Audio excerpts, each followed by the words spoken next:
ഇന്ന് ഞാൻ കാണിക്കുന്നത് ഉണക്കമീൻ കൊണ്ടുള്ള ഒരു ചമ്മന്തിയാണ്. അതിനായിട്ട് ഒരു ഉണക്കമീൻ നന്നായി ചതച്ചെടുത്ത് വെച്ചിട്ടുണ്ട്. അതിൻ്റെ മുള്ളൊക്കെ കളഞ്ഞെടുത്ത് വെച്ചിട്ടുണ്ട്. ഒരു കപ്പ് തേങ്ങ എടുത്തിട്ടുണ്ട്. ഒരു 10 ചെറിയുള്ളി ചെറുതായി അരിഞ്ഞെടുത്തിട്ടുണ്ട്.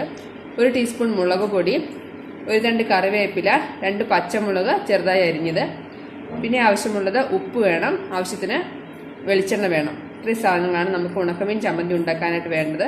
ഇനി നമുക്ക് ചമ്മന്തി ഉണ്ടാക്കാം. അതിനായിട്ട് ചുവട് കട്ടിയുള്ളൊരു പാത്രം അടുപ്പിൽ വെച്ചതിന് ശേഷം അതിൽ ആവശ്യത്തിന് എണ്ണ ഒഴിച്ചു കൊടുക്കാം.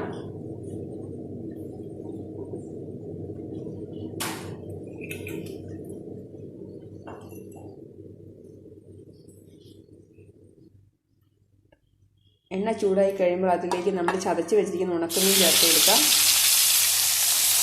പച്ചമുളക് ചേർക്കാം, തേങ്ങ ചേർത്ത് കൊടുക്കാം, കറിവേപ്പില ചേർത്ത് കൊടുക്കാം, ചെറിയുള്ളി ചേർത്ത് കൊടുക്കാം.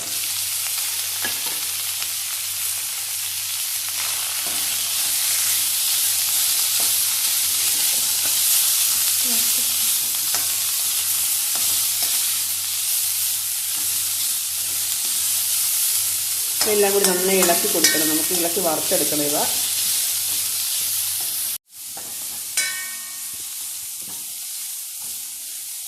ഇങ്ങനെ ഇളക്കി കൊടുത്ത് നമ്മൾ ആ ഉണക്കമീൻ നന്നായിട്ട് വേകുന്നത് വരെ ഇങ്ങനെ ഇളക്കി കൊടുക്കണം. തേങ്ങയൊക്കെ നന്നായിട്ട് മൊരിഞ്ഞ് വരും.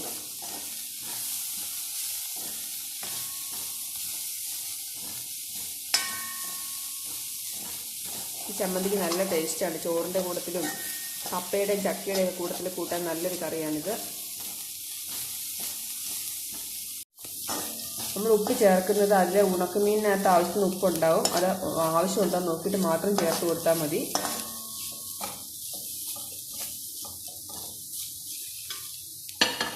ഏകദേശം ഈ പാകമായി കഴിയുമ്പോൾ നമുക്ക് എടുത്തു വെച്ചിട്ട് മുളക് പൊടി ചേർത്ത് കൊടുക്കാം.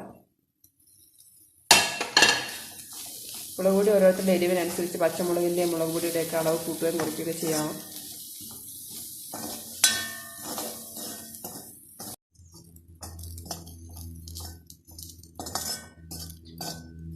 നല്ലൊരു മണമൊക്കെ അതിൽ നിന്ന് ഇപ്പോൾ വരുന്നുണ്ട്. മീനും തേങ്ങയെല്ലാം നന്നായിട്ട് മൂത്ത് വരുന്നതിൻ്റെ മണമാണ്.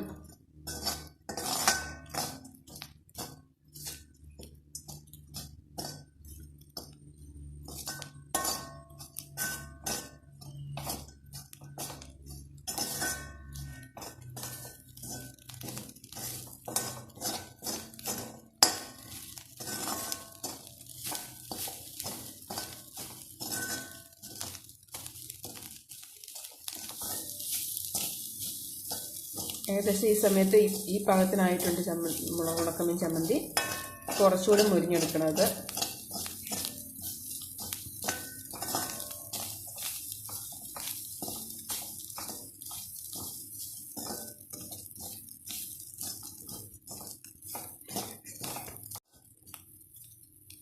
നമ്മുടെ രുചികരമായ ഉണക്കമീൻ ചമ്മന്തി റെഡി ആയിട്ടുണ്ട്.